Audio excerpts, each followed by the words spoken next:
weekly show devoted to the outdoor hospitality industry, hosted by Brian Searl and Cara Csizmadia. You'll hear from special guests that focus on topics to help your business succeed, all backed by Modern Campground, the most innovative news source in the industry.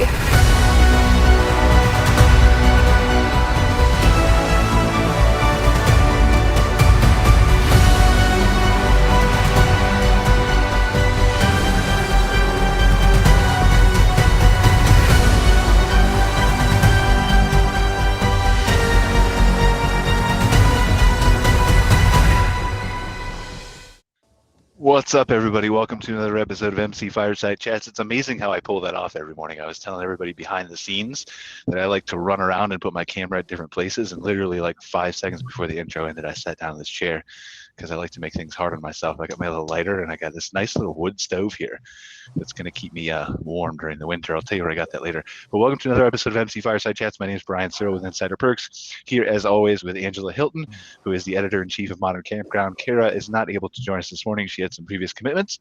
And today is our open discussion show with all of our regular panelists and things like that. So I kind of want to just go around the room. We did this last time and Casey hijacked the whole thing, talking about photos and things. So let's try to like even it out a little bit and let everybody talk.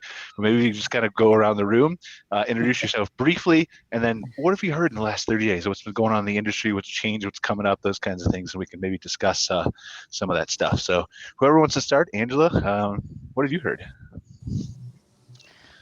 I've just been seeing a lot of new people coming into the space, lots of properties changing hands and closing on new properties, lots of new developments, things like that, which I mean, I think we've all been seeing for a while, because that's just kind of the trend in the industry. But I think a lot of people are trying to close those things out, whether they're selling or buying, before the end of the year. So there just really seems to be a lot of activity there. Yeah, it's really interesting. I mean, how things shift throughout the year, what people are doing and what their priorities are. And obviously it's the off season now, and so a lot of that's changing. And I keep standing up here in the corner of the screen because I have to move to my mouse to change people around so you can see Angela larger or all these different people larger. So, but yeah, you know, what else, like from my perspective, I'm trying to think. We had those conferences, right? Did anybody here attend any of the conferences? ARVIC or KOA or LSI, or it was just those three, I think, since we last had our show. Did anybody go to those? I was at the KOA conference, and it was great. So you're going to have to expand on that, Sandy, because I can't keep getting up. I can't keep getting up and moving people. Like I went to Seattle, and I'm not in physically fit shape anymore. So, gotcha. Well, the location was awesome. We were in Baton Rouge. The attendance was more than expected, and so there were a lot of parks that were there. I was really excited because there were actually a lot of new vendors there. It wasn't just the same old crowd. And of course, Toby gave an amazing keynote, and I've been talking about it ever since we left because the title of her keynote was Reimagining Your Space. And I could not take notes fast enough. It was that good. And so really it was speaker, yeah. Really wonderful. And I think the campgrounds all left really excited. Yeah, I've frequently heard, like Toby did the keynote at BCLCA, their virtual conference, and again, absolutely amazing. The facts that she provides from a KOA perspective are amazing, but also just her delivery, her ability to kind of make things personal and stuff like that is really unique and amazing. So, how was the attendance overall, the sessions and things like that? Did you go to any of that, Sandy? Or? I went to the first 2 days, and then the last 2 days I was actually working, so I didn't get the last 2 days, but the attendance was, like I said, it was amazing. It was standing room only in a lot of the breakout sessions.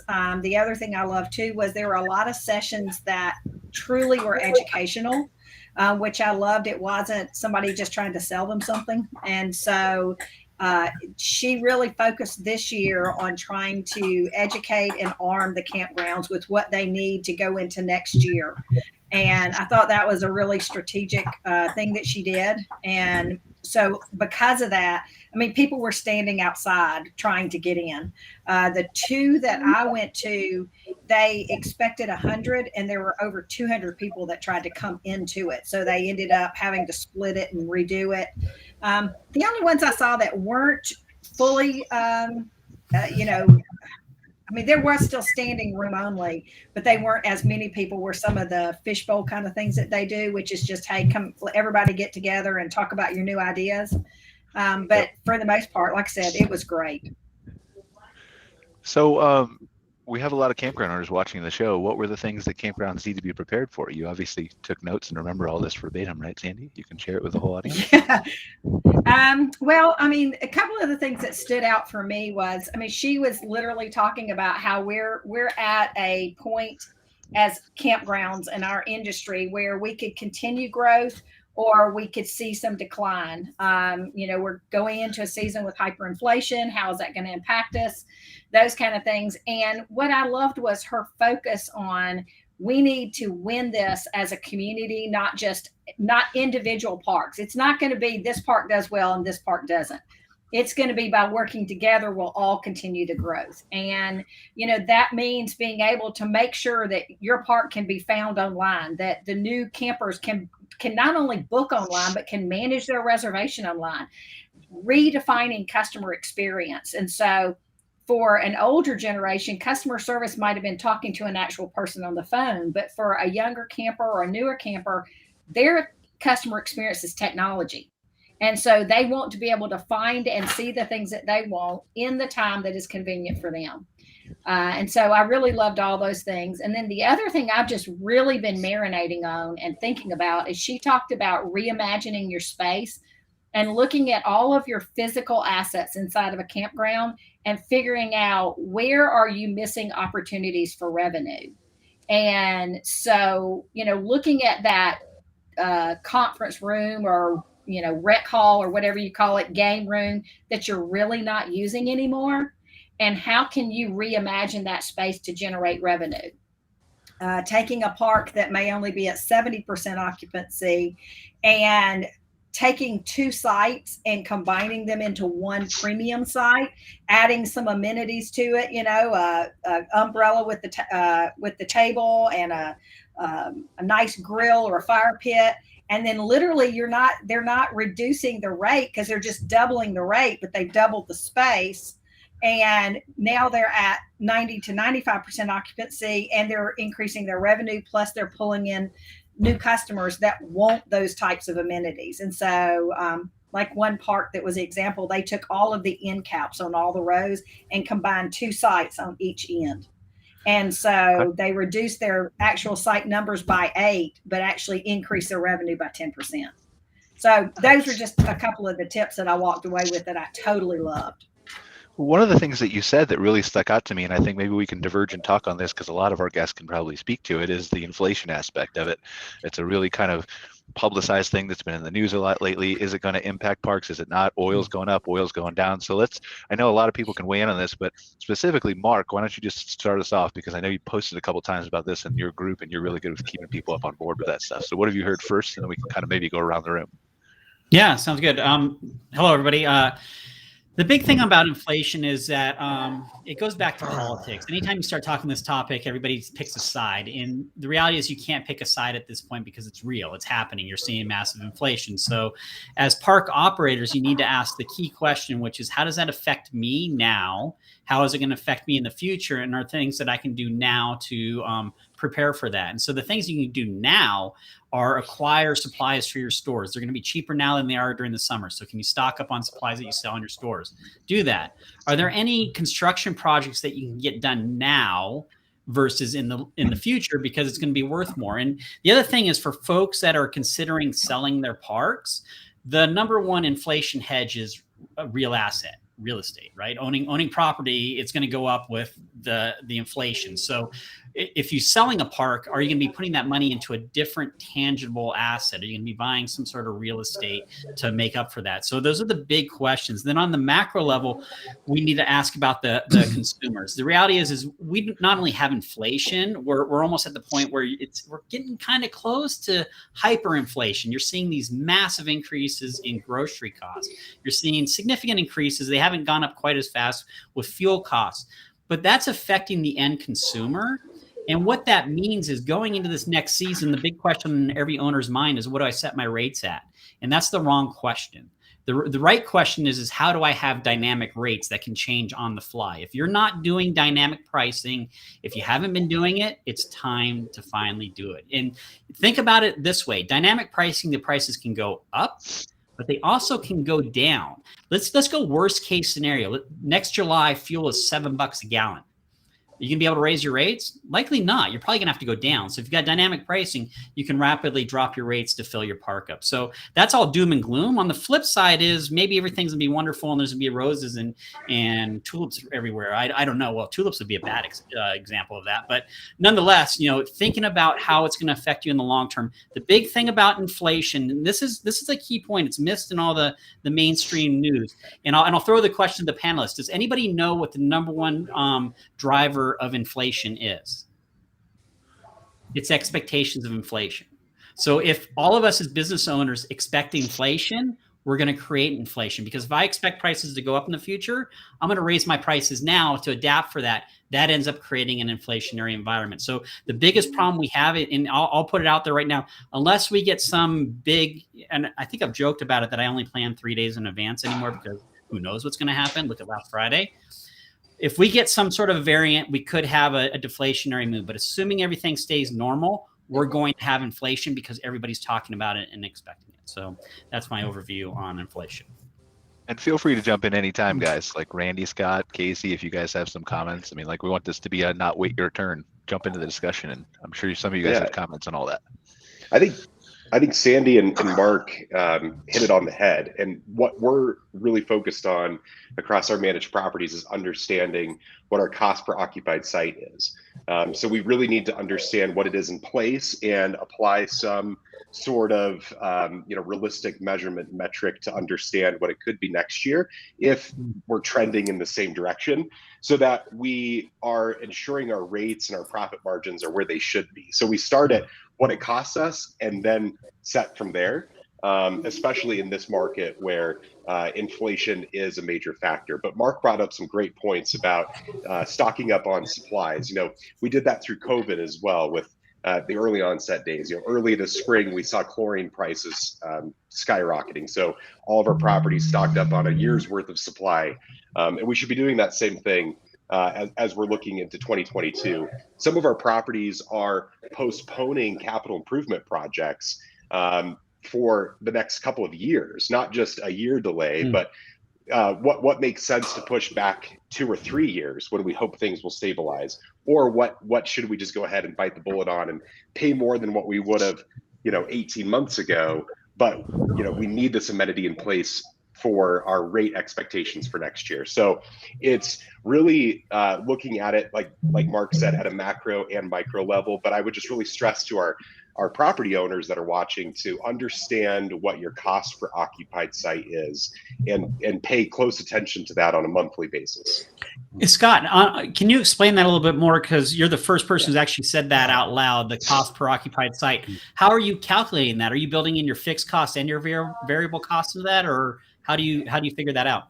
Yeah, absolutely. So great question. So you should be tracking on your profit and loss every month, all of your fixed expenses and your variable expenses. Very simply, the easiest way to look at it without getting too complex is to take your P&L, your profit and loss statement for the year to date. And I would suggest doing a monthly view, so you have each month separated, and take your total occupied sites for each of those months as well, and divide that into your total expenses. Your total expenses should include all of your operating expenses, and you can also calculate in your debt cost as well, and any other expenses that you really pay to keep the doors open. Okay, I think this is a much. Go ahead, please, Casey. No. I was going to maybe take the other side of, well, I shouldn't say the other side, but maybe another approach to the kind of the inflation ideas. On a brighter note, I would say that campgrounds, for the most part, this isn't everyone, but a lot of them have been significantly underpriced for a long time as well. So they've offered a lot more than what they give themselves credit for. That's why you're seeing so many of these groups coming in and buying a lot of properties, and because they still feel there's good value that's there.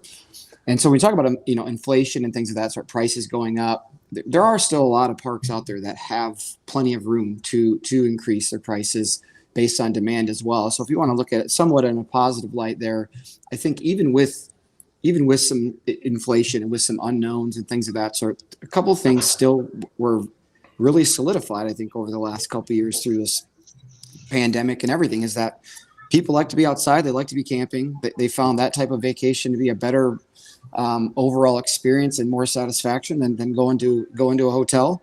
And so the data overwhelmingly says that people are, intrigued by camping now. And I think even with some inflation, with some prices going on, I think there's a lot of campgrounds out there. I'll put this in perspective. There's about 1,600 campgrounds that are using our software now. I think it's 39% of them have implemented a dynamic pricing rule option. And we've been, we say it till we're blue in the face, right? Like, hey, you got to just try something, try one, do one holiday, just something, just so you can prove the value of this. But still, it's like 39% of parks are using this. So that tells me that there's a lot of room for, just increase in what Mark said. Again, dynamic rates go both ways, right? So it's not a Snickers bar. You can't sell it the next day if you don't sell it that Wednesday. That Wednesday's gone forever, right? So the fact that there's still so much room for growth in both occupancy and for rates, leads me to feel it's going to be another good season. Mm-hmm. Well, and that's why it's a very nuanced discussion, right? And just give me 1 second, Randy. Sorry. Yeah. It's a very nuanced discussion, right? Because you read all the time that inflation's here and we should be terrified. And then on the other side, it's not really affecting a lot of people in some ways yet. It might not. But like you said, if rates are already low, then maybe this doesn't even impact the consumer as much as we think from that standpoint. And so, Randy, please go ahead. But then, Kurt, also, I want to involve you a little bit because you're seeing maybe some trends from, I don't know if you dive into the occupancy at the national parks and things like that, if that's an indicator of consumer interest and demand and things like that, that maybe you could just shed some light on too. But go ahead, Randy. Yeah, from the consumer standpoint, well, first off, nobody loves inflation. Inflation's not fun for anybody. We're all consumers at the end of the day. But having been around the block for the past 30 years, I can tell you from historical perspective that when there's been a spike in gas prices, for example, the parks that we managed did not experience a drop in occupancy. The reason being, people shifted their travel habits. They wouldn't drive to Yosemite, perhaps. They might spend a longer time at a shorter trip, but they're still RVing. The other thing to think about that, I think, which is really quite salient, is you've got outdoor hospitality going on this huge upward swing with interest, with appetite. People want to be outdoors and what have you. So what's best to do, in my estimation, is think about the incremental cost. If you were going to spend, let's just throw out a number, $3.50 a gallon to go do your camping, and now it's $4.50 a gallon. Are you going to stay home for $1 per gallon? That's the incremental cost. It's not that it's $4.50 a gallon, it's that it's $1 a gallon more than it used to be. So all that to say, and it all comes back to the pricing for the campsites also. I just have not seen historically a major historical falling off the cliff when there's an inflationary environment. It isn't fun, again. But as far as what we do in this outdoor hospitality industry, occupancy is really not going to take a huge hit, and you don't need to be running in fear that the sky is going to fall. Well, and that's why I want to have this discussion, right? Because I think you're right. I think you're very right. Because none of us are old enough, or some of us are old enough, but the industry has changed so dramatically since the 70s when we had the last real huge inflation spike, right? That we don't really know, but we have a pretty good idea that unless it gets to something dramatic like that you're probably right from the consumer standpoint. But it's very nuanced in that, like Scott said, it's going to impact dozens of other things around your park too. Without a doubt, no question. But as far as people showing up, they're still going to show up. Mm-hmm. To add to what Randy said, and then to just kind of tie into the idea that this isn't all negative for us, there was another recent study that was done, and basically they actually looked to see with the price increasing in gas in the last 90 days, what they were finding is that among the newer campers, instead of traveling 250 miles as the average mile, they're now traveling 150 miles. So they're reducing their price. But what was funny was the average number of times they camped went up. So now instead of camping one time 250 miles away, they're camping twice 150 miles away. The other thing that I thought was super interesting is that because of COVID and people learning that they could work remotely, remote workers are now kicking back in such large numbers that companies aren't able to force them to come back.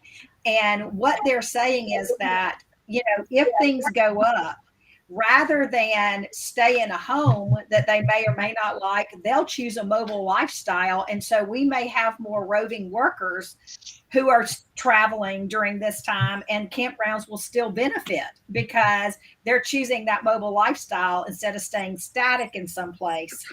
They'll hit the road to camp. And I thought that was really good. Now, my cautionary tale is because one of the tasks I'm supposed to do is to help find more sites for people to camp on, whether we create new ones or we modify campgrounds. And so I'm constantly telling my campgrounds, please consider turning some of your long-term sites into short-term sites, right? We need those. So what I don't want to see happen is people go and say, oh, well, we're going to cater to these long-term traveling people and give them these monthly rates. Please don't.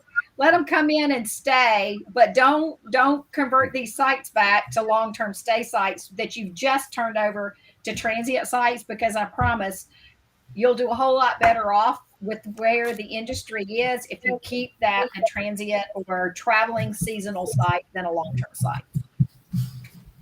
It's very easy to be reactionary, that's for sure, right? You read the news one way or the other, and you want to instantly react based on whatever they're saying, but it never really plays out that way. And so oftentimes when you're making a decision that quick based on one piece of information without kind of thinking it out, it's usually the wrong one. And I'm not suggesting that short-term to long-term is the wrong one or long-term to short-term is the right one, but there's lots of variables that come into play here. And maybe to add to that too, Brian, what we've seen with properties that we take into management and work with on a consulting basis as well, property owners take their properties very personally. They're very emotionally attached to their properties, which we understand, but you have to let the data drive the decisions. And that's why we track cost per occupied site, for example. So we can see how our expenses are trending and if we need to make adjustments to rates. But otherwise, we're letting the data follow. We're following the data instead of taking it too personally and overreacting. And same point for Casey's point with dynamic rates as well. If you're too timid to implement dynamic rates across the board, or even increase your rates significantly, your base rates, just start with one. Start with one and try it and see what your max rate that people will pay through your dynamic setup. But on average, we increase rates anywhere from 10 to 20% often when we take over properties, because the mom and pop operator or the previous owner was just too afraid of disrupting their loyal base. And you know what? People still kept coming, and they understood that they got a great value for a long time. I can't tell you how many times that I've said this in just whether it's in a demo or just doing some season reviews, but the idea of people being afraid to raise prices to affect their customer. And I mean, I think the easiest response is like, have you done anything to the park to improve it? Well, that costs money. Or, hey, we're having to pay our employees more now, so your rate's got to go. This is a business, right? Like I'm here. This is my business. So it's crazy how much of a thought process it is of saying, this is my business. This is what I own. This is what's providing for me day in and day out. And I'm afraid to raise my prices a little bit. I mean, we deal with it even as like a SaaS company. I mean, we talk about that all the time. Like, man, when's the right time to raise prices? What's the backlash going to be? Is everyone going to freak out on us? But it also costs a lot of money to have developers. It costs a lot of money to do what we're doing. So when's the right timing? But overwhelmingly, parks right now, again, they have the ability, because I think they've been undervalued for a long time. And I'll add on to that. So one of the things to consider, I'll go on the negative side. Everybody went on the positive side. The negative side is, let's say costs go really up and people are going closer to home. And this goes to what Casey was saying about improving your amenities, improving your offering and your services at your parks. The biggest issue for our industry is the fact that half of the campgrounds are public parks with prices of $15, $20 a night, right? So in essence, your competition is so cheap you can never go there. So if you're just offering a place to park, your competitor is the Forest Service campground or the National Park campground. So you don't want to compete with that. Your competitor is really a hotel or a resort. Provide the accommodations to fill those needs, and then don't worry about that, because there will be switching costs. The biggest problem right now on the public agency side is the overwhelming demand that they're getting in popular areas, and the impact on resources in those areas, and resource damage, damage to these, especially the boondocking spots. So we're going to see that on the private side of the industry, because those areas are probably going to be shut down at the end of this year if that doesn't change. So you'll start seeing loss of, to Sandy's point, loss of available campsites, especially on the public sector. That's going to affect both the developed campgrounds on the public side and then campgrounds and RV parks on the private side.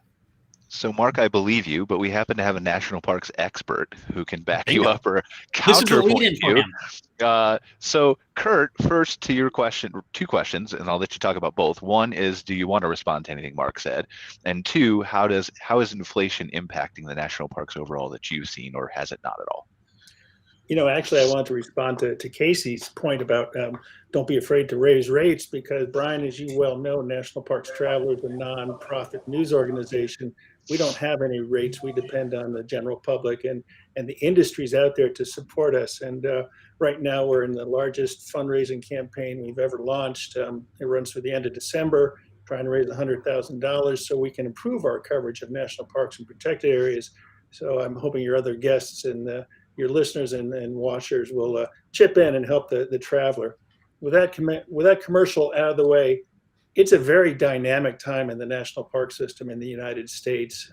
We're seeing an incredible influx of money going into the parks for maintenance, new bridges, new roads, improving campgrounds. At the same time, we've got the 21st Century Campground Initiative that it's been about a year since I first wrote about this, and I'm kind of curious what the Park Service is thinking about how they can improve national park campgrounds. There's a lot of demand out there. Do they put in Wi-Fi? Do they put in more other amenities like food wagons, food trucks, and whatnot?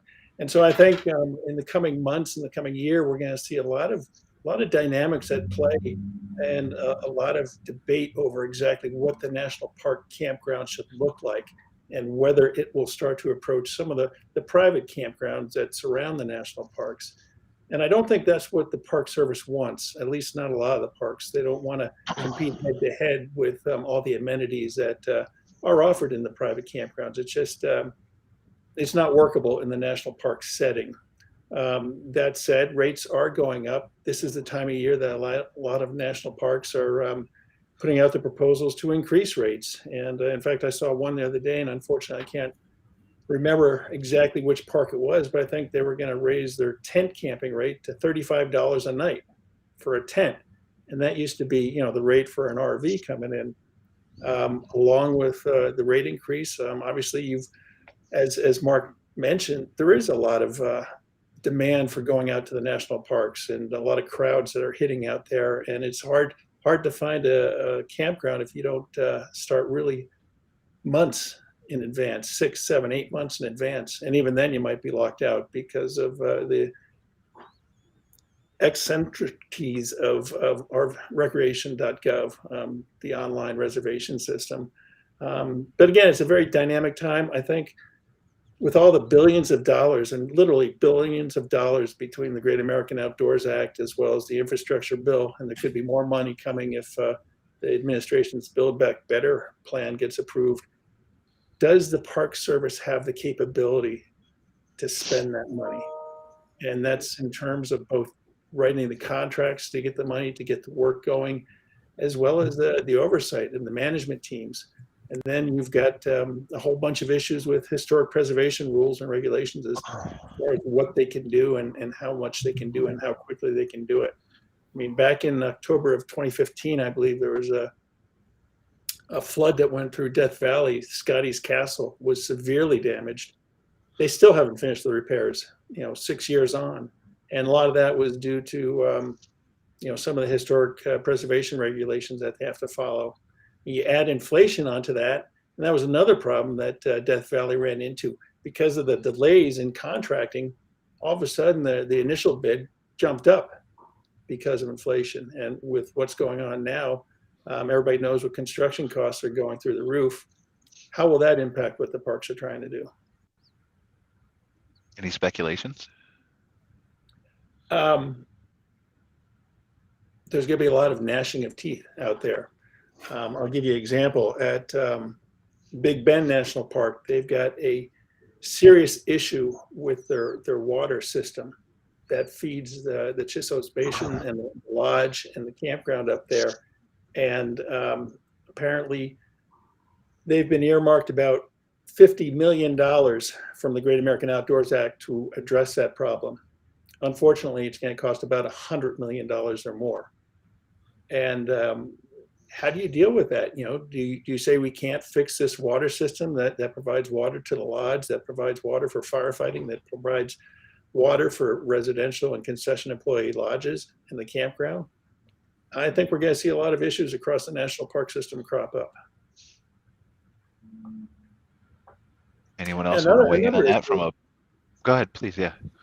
Well, I was just going to say another issue in terms of what's impacting people who want to go out into the outdoors, into the public, is not just inflation, not just the rise of gas, but as we saw this past year, what about wildfires and the smoke that it's creating? I'd be curious to hear from the other guests here, how are RV campgrounds in the West being impacted by day after day after day of wildfire smoke? Are people coming out to sit in that, or are they putting off their trips? So I want to, you can absolutely answer that question, but I want to finish up with inflation real quick before we dive into too far of that. So does anybody else have any comments about maybe this play that Kurt's describing between private and public parks and how that crosses over? And then Scott, I have a question for you on data before we move on to the wildfires.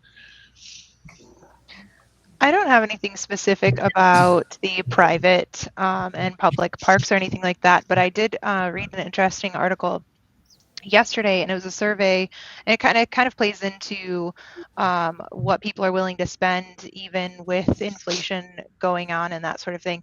And TripAdvisor had done a survey of people asking, are they still intending to travel? What does that look like? How are they anticipating they're going to spend their dollars and that sort of thing? And I read another article that was talking about the trend, the gift giving trend is moving into more of an experiential gift giving instead of the tangible things. And so the TripAdvisor survey was saying that I think it was 36% of the people that they surveyed were planning to spend more than they typically would on a vacation. And I feel like and more people are planning to travel than previous, and more people are planning to give like trips or pieces of trips, like ATV tours and all of those kinds of things as gifts for people as well. And so I thought it was really interesting. I think people, in light of everything, are kind of to the point now where, one, they don't want to be cooped up anymore. They want to go and experience things because they missed out for a couple of years or a year and a half. And I think that I think that people are just like, we don't, like, who knows when something like that could happen again. So they want to go and have those experiences. They want to gift those experiences instead of just all of these things under the tree. So I thought it was interesting that people are actually intending to spend more, even with inflation. And yeah, so hopefully parks will start seeing that impact as well in the shoulder seasons. Yeah, that's a good point. I mean, so we got two things now. We want to talk about wildfires. We want to talk about experiences because I have something to add to that. But first, does anybody else have any one thing they want to contribute to what Angela just said before I ask Scott about data? I would just go ahead, Randy. Just a quick thing from this perspective, Angela, to your point as well, and I think I was kind of touching on this a little bit earlier. You've got a whole consumer base out there that has been cooped up, and they've been mandated out of their former lifestyle, and there's a huge pent up desire to go out and travel and camp, and we all know that. We've seen it in every bit of industry data you can find. Camping is just going absolutely through the roof. With an inflationary environment, what do? You pivot your spending plans. Once again, you might travel a shorter distance, but camp more often. You might be more picky about the different things that you buy and how much you consume, but people aren't going to stop living their lives. If anything, they might be accelerating slightly. To Angela's point, the data seems to suggest that. What it also does, though, is as a consumer becomes a little bit pickier about where they spend that money, For campground operators, you really got to up your game. Be the best you can at the front desk. Provide an amazing experience. Treat them like royalty. Earn every dollar you get, because they're going to be very, very particular about how and when they spend. When they spend, they'll spend freely. If they get to your park and you have them as a guest, you provide them with a great experience, they're going to keep spending, right? They're going to stay with you and keep spending in the local community and at your park. But boy, you better up your game. You got to earn every dollar now more than ever. Yeah, and to add on to that, Randy, I mean, that's part of this changed demographic of campers that's come into the industry in this last 2 years. I mean, you know, the Marriott crowd, the folks that didn't traditionally camp, they're kind of expecting that. I mean, I know this last year, one of the big complaints about owners, and I've had some private conversations that were shocking, is their experience with customers who felt like they had been wronged. And then the reaction to that has just been crazy, right? And that's just a demonstration of exactly what you're saying. And I would say, both to your point and Angela's point, the other factor is age. I mean, a lot of folks age 2 years. I mean, you see in the news that there's a lack of people willing to fill jobs. Well, I think people figure, you know, life's short. I don't want to work at McDonald's. I'll just do something else. But also, you got a large population of people that said, forget it, I'm retiring and I'm going to go live life. And I think that's a big part of what we're experiencing, especially on the RV side right now. Our folks just said that I'm going to go travel, I'm going to live on the road, and I can consult from the road and do that stuff. And so we're experiencing just that. Totally agreed. Okay. Scott, data. Here's my question. You talked about, we've all talked about data at some point, right? And so obviously some other people can weigh in on this stuff too. We all, I think, on this call understand how important it is to our businesses and to our industries and all those kinds of things. You specifically mentioned gathering data as it relates to, if I remember correctly, increasing your rates, but also understanding your cost for different things around the campground and stuff like that, right? Yep, that's right. So how would you say, and obviously we know that Horizon does an excellent job that's way above and beyond probably what the typical campground owner across the country does, but what are some easy ways that you would recommend to park owners that they source or use, or methods that they can take advantage of on an entry-level basis to kind of both gather, organize, and understand this data? Yeah, great question. It really comes down, in my mind, to organizing your data in a way that makes sense to you. So we always step into situations where the chart of accounts that someone might, and I'm speaking what my wife really should be talking about, who's our CFO, and this is her specialty, so I'll probably get in trouble. But we really recommend that you identify a chart of accounts that makes sense to you, that you will follow. And your chart of accounts is basically your general ledger code listing, where you're coding your revenue by site type and maybe also by rate type. You're coding your expenses by department, and you have subcategories there, and that makes sense. And making sure that you're diligent with coding all of your expenses every time to the right GL code, and keeping a really good, clean set of financials. That is first and foremost, in our mind, how we are tracking the high level data points. The other piece of it is your PMS setup. And Casey probably can speak to this too, but so many times we see properties that do not have enough of a definition in their PMS setup to provide relevant data. So they might be coding all of their revenue to one thing. Their site types might not be broken up in a way that will provide you relevant information based on the uniqueness of each site type. It's easy to have data exhaust and have too much data, but really focusing on making sure your financials are clean and you're coding properly, and that your reservation system site types are set up properly. You're coding your revenue and your PMS to the right categories. And when you pull your occupancy report in your PMS, does it make sense to you? Does that information tell you anything? If it's too general, then it's not helpful. You might as well not even pull it. But pulling and having a detailed occupancy report, for example, will allow you to really understand which site types are performing and underperforming, what adjustments you can make. And specific as it relates to inflation, are there specific things that you feel like maybe a top 5 things that RV park owners should be paying attention to as far as the price trends and data and what they're gathering, just to make more informed decisions at their park? I think the top things to look at are your cost of supplies, what you're reselling in your store, the cost of your maintenance and housekeeping supplies. This year, we've seen a steady increase in our housekeeping supply costs, for example. We've been over budget by about 10 to 15% in housekeeping supplies all summer long. And that was really strange to us. And it started to obviously make sense that it was inflation. It wasn't just occupancy demand, because we accounted for that in our budgeting. It was really the inflation cost. So your supply costs for your store, supply costs for operating the property, your propane costs, your pool costs, your pool chemical costs are all things to keep an eye on as well. Really, you should be tracking that on a monthly basis. And we track ours on a weekly basis so that we can keep our fingers on the pulse of really what's happening and make adjustments in the moment versus a month or two down the road when we're looking back at the previous months. So it's really important to have a good structure set up and a good system set up. And it takes more work on the front end of setting that up than it does on a routine basis, because then you're just looking at the trends, looking at the numbers. Sometimes that's the hardest thing, is that front end setup, though. I mean, Angela will tell you stories about how I don't want to do the front end setup sometimes. And it would be so much easier on the back end if I would just sit down and do it. And that's the same point that Casey made about dynamic pricing, the front end setup. Once it's set up, it works.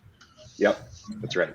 Well, there's something else I wanted to just kind of toss in there that you can get overwhelmed by. Scott mentioned statistical exhaust, and yeah, you can overanalyze anything. You can also underanalyze. The proper thing to do, in my estimation, is make data the servant and not the master. Don't get overwhelmed by it, but master the keys that you need to know, that the key matrices that apply to your particular park.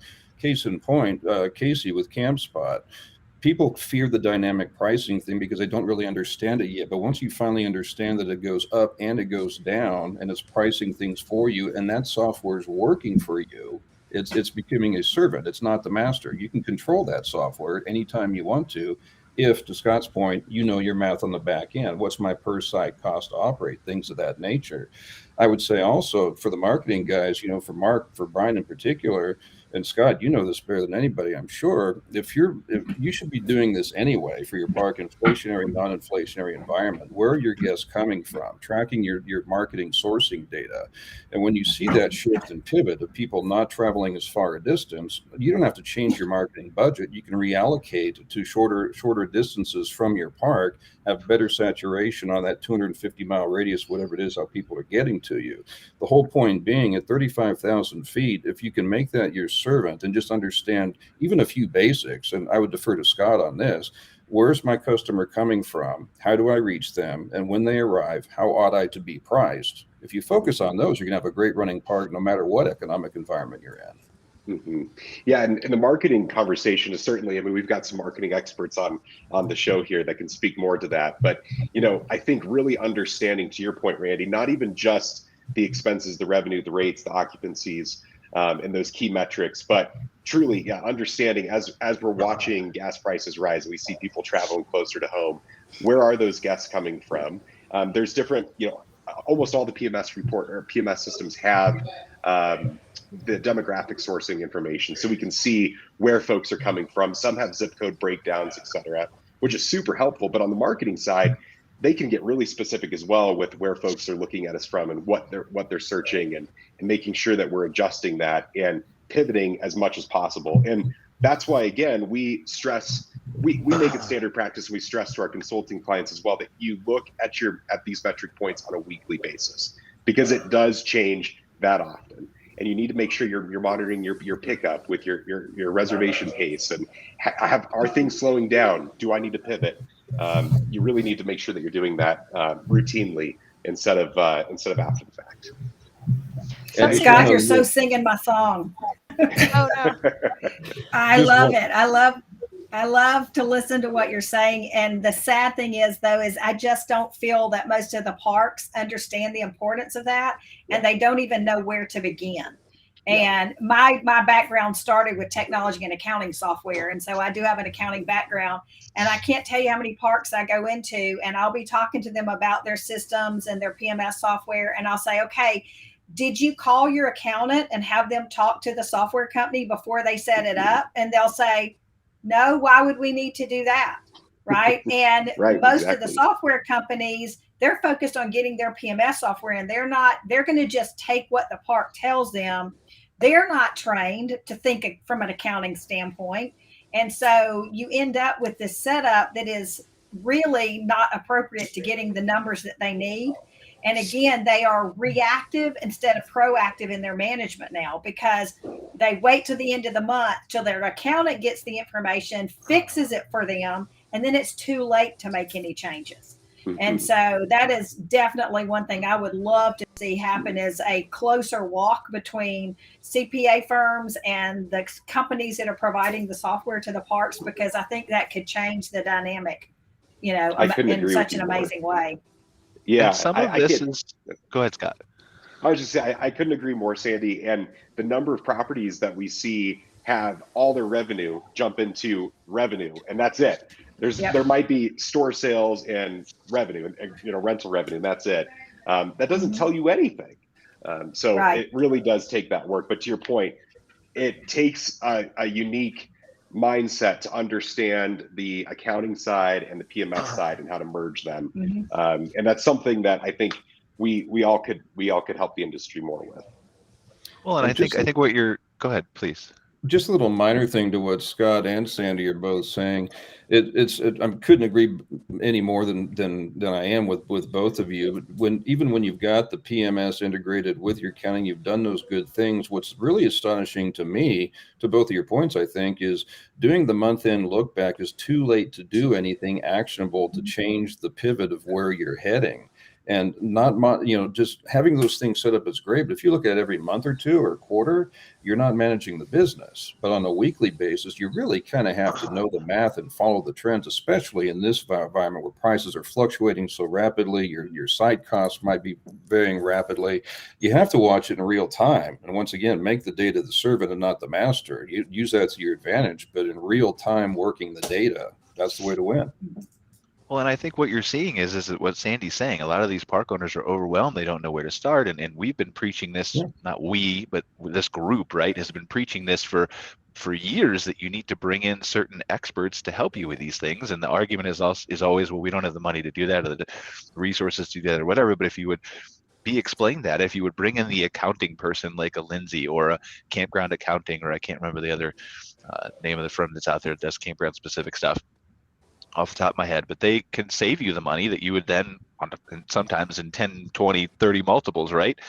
By doing that, by organizing it, by being reactionary and being proactive, by working with the marketing companies, by working with the management companies, by working with the consultants, and so all these people, done right, done well, can help you get a constant stream of this data, to understand it in a more time efficient manner, and to do so many things like you were talking about marketing wise and collecting data. Scott, it's call tracking. We can monitor your phone calls for the word gas prices and tell you how many people are concerned about it. We do that with you. Yep, it works great. I mean, but we have to set up those keywords, and we have to understand what people want to see, and that's a lot of the front end too. But something too that, to Scott's point about knowing who your customers are and keeping your finger on top of all of that too, and looking at those numbers where people are coming from, especially right now because things are changing so frequently. You might think that you know who your client base is. You might think you know who your target demographic is, but the industry is changing and it's shifting, and there's such an influx of people, as you guys are saying, people are retiring earlier than anticipated. And more people that are new to the industry or working remotely now. You may not know who your customer is. Who your customer has been for the last 15 years might not be anymore. They might not be coming from the same place. And we have clients where they're running ads with us, and they're like, well, we really want to target these keywords in these key areas.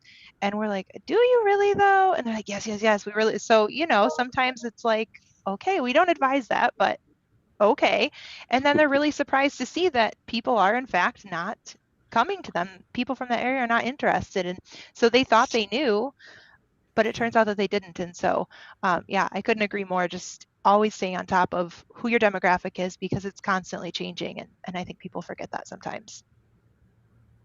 Yeah, it's definitely a fair point. Does anybody else have anything to add to data before we pivot to experiences / wildfires before I forget? Okay, cool. All right, let's go to wildfires first because I feel like that's a more quicker topic. Kurt had asked us, the group, kind of to talk about how wildfires, and probably you could lump in some natural disasters and things like that in general, right, Kurt? But wildfires specifically, how are they? You want to ask your question again so I don't butcher it? Well, I was just wondering with the wildfire season that we're slowly exiting, how that impacted private campgrounds surrounding the parks or in the West in general. I mean, it's been a very smoky year. We had a story from a writer who traveled from Wyoming to the East Coast and ran into smoke just about the entire way. Mhm. Yeah, we just finished about a 10,000-mile road trip, leaving in August and ending end of October, and mostly in the West. And I was really shocked at how many parks had only 60 or 70% occupancy. I mean, great parks. And one of the things that they would say when I was talking to them is so many people cancel because of the forest fires. So very few people would say it was COVID or anything like that. It was really other circumstantial things. Like there were quite a few parks that they had to deliberately reduce their number of sites that they could book because of water restrictions. They were being restricted on water because of all the restrictions out in the West on water right now. So they couldn't even supply enough water to all of their sites. And so there are a lot of environmental things, I think, that impacted the West that we can't look at just from a data standpoint and interpret what's going on correctly. Yeah, I think natural events are going to have a greater impact the way we're going. I mean, not just the wildfires, but you look at Lake Powell and Lake Mead and how water levels have dropped. I know Page, Arizona is hurting a lot because the water level in Lake Powell has dropped so much that they can't launch houseboats. A lot of the houseboat reservations have gone away. I heard one anecdotal story of one operator who had to cancel 400 houseboat reservations in August. And I know the situation's not getting better. I mean, here it is, December 1st. We're hurting for snow. Denver hasn't seen snow yet this year. It's the longest in the city's history. And if this keeps going on, I've reached out to the Park Service to figure out how they're going to extend the boat ramps at Lake Powell if they can. But that's just one example of the issues that RVers and tent campers are facing in the West. Well, and for California specifically, and by the way, I'll caveat what I'm about to say by saying Diana Kelly is the absolute, she just knows California. She runs Camp Cal now. And she was speaking about this recently on another broadcast, American Glamping Association call. So she's the definitive expert for this. But to paraphrase some of what she was saying, what California's experience is, I mean, fires, yes, absolutely. But the after effect of that has been insurers either dropping their parks and not insuring them at all, or doubling or tripling their insurance if they'll even write a policy. That's a huge thing, especially if you're thinking about developing a park in California. Almost before you find the land, better start with, can I even insure it once I build it? But secondarily, Diana was making the point that, it's kind of like perception is reality. And if the consumer perceives it's going to be smoky and it's all going to be burnt to a crisp where I'm going up there, I'm not going to make the trip. Now, this campground that may have been up there for generations was never touched by a fire, didn't have the smoke, didn't have the soot, and they evaded the entire thing, but they're still suffering because the perception is, I'm not going into a fire zone. So public perception has hurt tourism in California at RV parks demonstrably, let alone the operational costs. So from a real and imagined perspective, the wildfires in California, deleterious to put it mildly.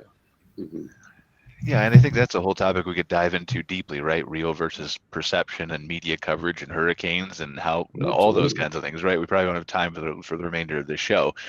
But yeah, it's to Kurt's point too. It's everywhere. It's not, the West is what we're talking about, and it's been disproportionately impacted by the things like the drought we're talking about and the wildfires and stuff like that. But even up here where I am in Calgary, like it's a small difference. But we would have a ton of snow usually by now. It snowed twice, maybe, and it melts the next day because we get a lot of sunshine. But so there's again, that's not anything that would impact the camping industry, but those small little changes are happening. Whether they're consistent or not remains to be seen. Whether they impact anything remains to be seen. But it's interesting to think about. I mean, you go to the East Coast right now, and the entire state of North Carolina is under an open fire ban.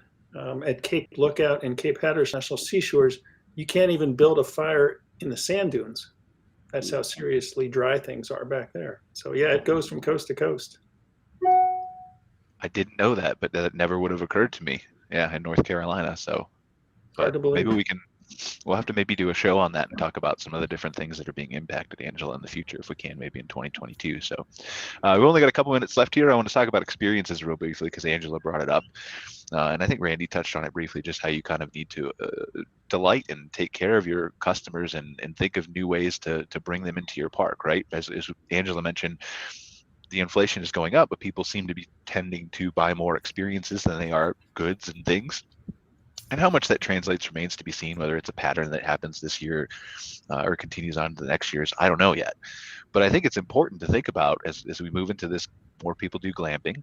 More people are focused on the experience and the uniqueness of their property, not just with the type of accommodations, but how the setup is and how the dividers are between sites and, how the service is, and do you deliver meals and do you put together packages and things like that.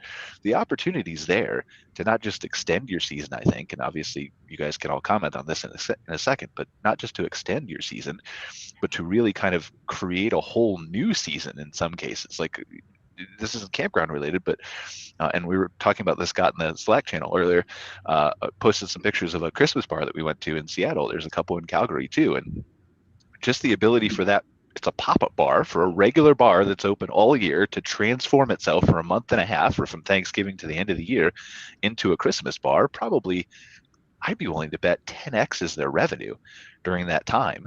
Because just of the charm that people will come in and see all the Christmas decorations and the caroling and the special drinks and all those kinds of things. And so that's not an example that translates to campgrounds specific to bars, but if you can theme things around Christmas, just like how Halloween extended a lot of people's sites, and if you can enhance those experiences, I think you can really do some amazing things.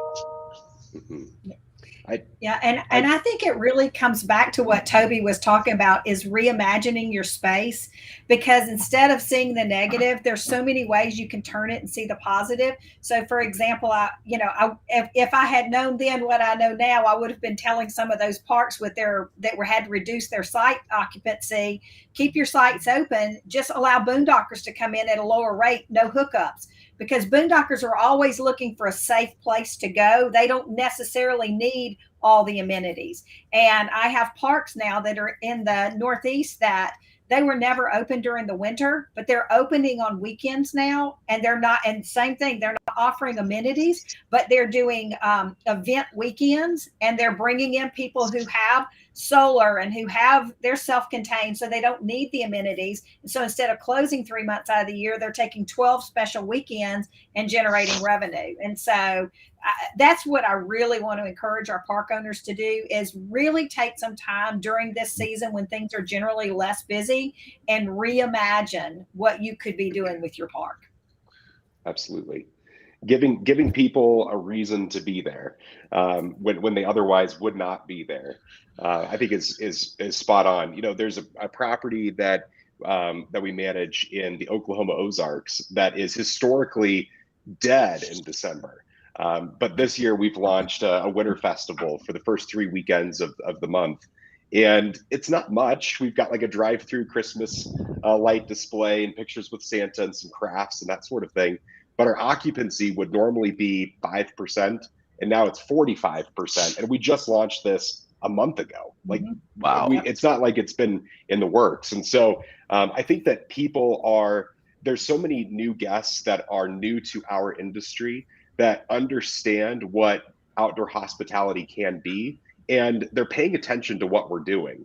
So the more that we disrupt what has been, and we start to implement these themed weekends and create a true destination and a true experience at your property, the more that they'll come back. We have so many more new eyeballs on us.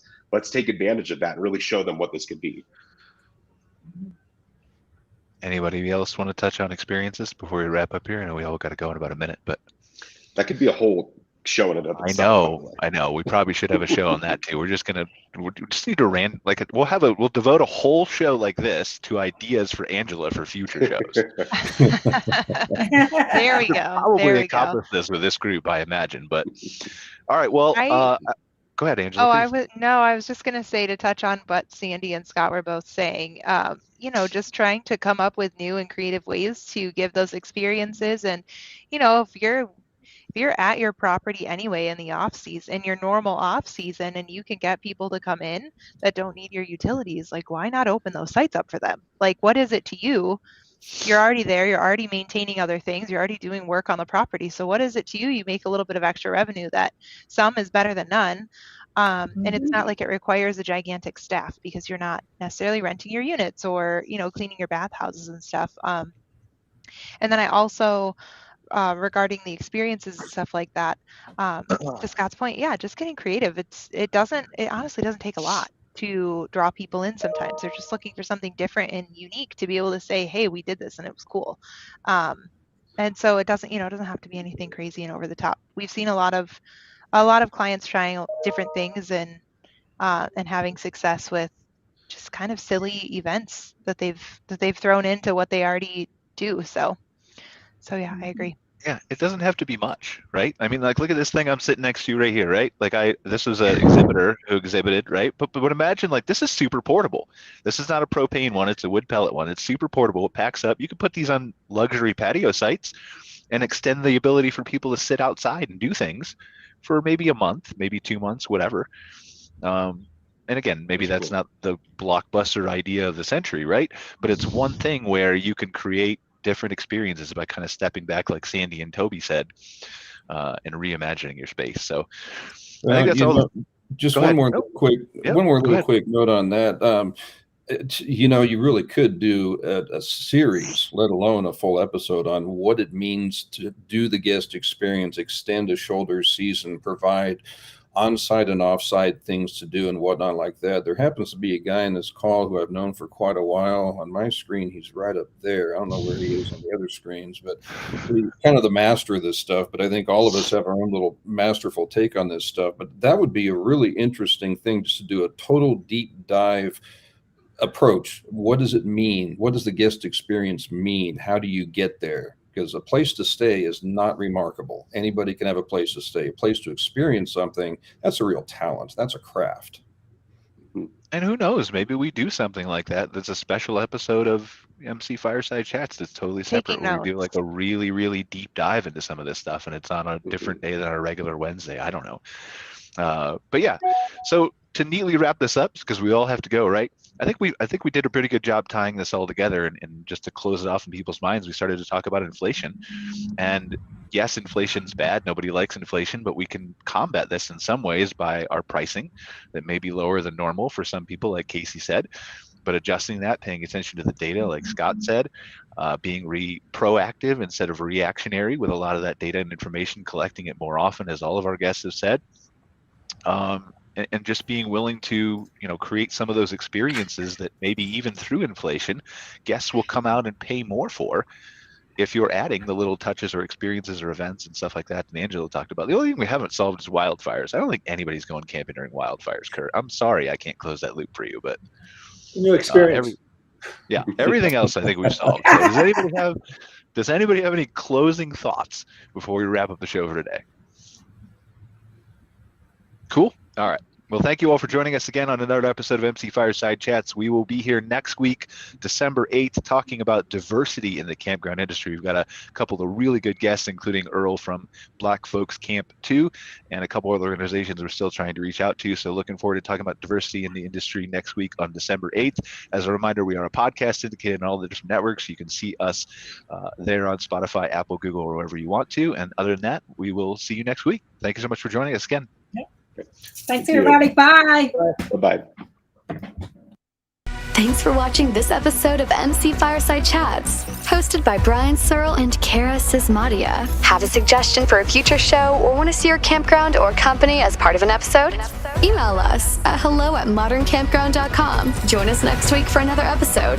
And don't miss the latest outdoor hospitality news and commentary from around the world at moderncampground.com.